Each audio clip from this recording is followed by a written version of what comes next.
Silver Radio. Son de cloche sur Silver Radio.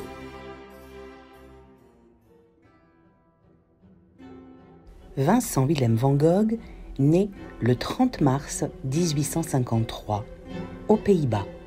Il meurt le 29 juillet 1890 à l'âge de 37 ans. Van Gogh grandit au sein d'une famille de l'ancienne bourgeoisie. Il tente d'abord de faire carrière comme marchand d'art. Cependant, refusant de voir l'art comme une marchandise, il est licencié. Il aspire alors à devenir pasteur, mais il échoue aux examens de théologie.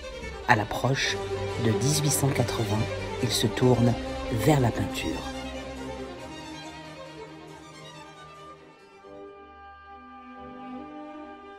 Un soir de 1882, il prend sous son aile Sienne, une fille de joie qui attend un enfant. Van Gogh vit avec elle pendant plus de 18 mois et s'impose de lourds sacrifices pour faire vivre cette dame et son enfant qu'elle met au monde. En échange, elle lui sert parfois de modèle.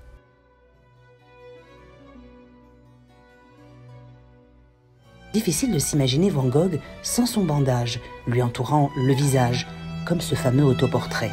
Comme vous le savez certainement, ce bandage lui sert à dissimuler le trou béant à la place de son oreille manquante. La version officielle a toujours déclaré que Vincent van Gogh se serait coupé lui-même cette oreille avec un rasoir au cours d'une crise. Et il faut avouer que cet acte d'automutilation va plutôt bien avec l'image du peintre torturé, maudit et malchanceux qu'on lui prête.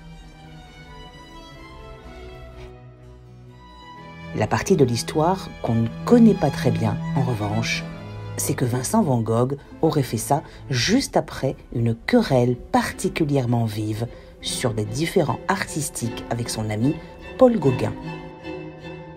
Van Gogh affirme que seule la nature doit guider le pinceau. Gauguin soutient que la fantaisie doit dominer le pinceau.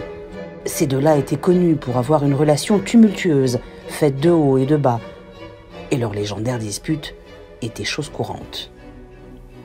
En 2009, soit 119 ans après sa mort, son oreille ensanglantée est de nouveau revenue au centre des débats dans le milieu artistique. Deux universitaires allemands ont suggéré qu'il ne se serait pas coupé cette oreille lui-même, mais que ce serait Gauguin qui aurait commis le crime à l'aide d'un sabre.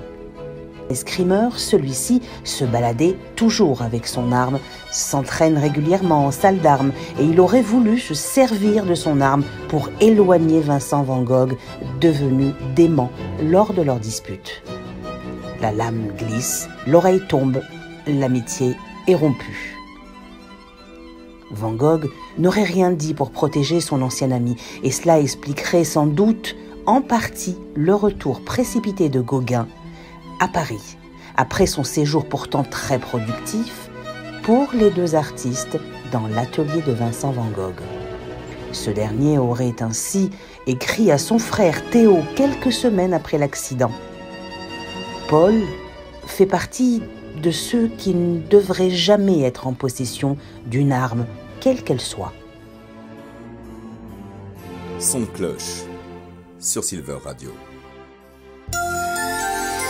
Vous êtes bien sur Silver Radio.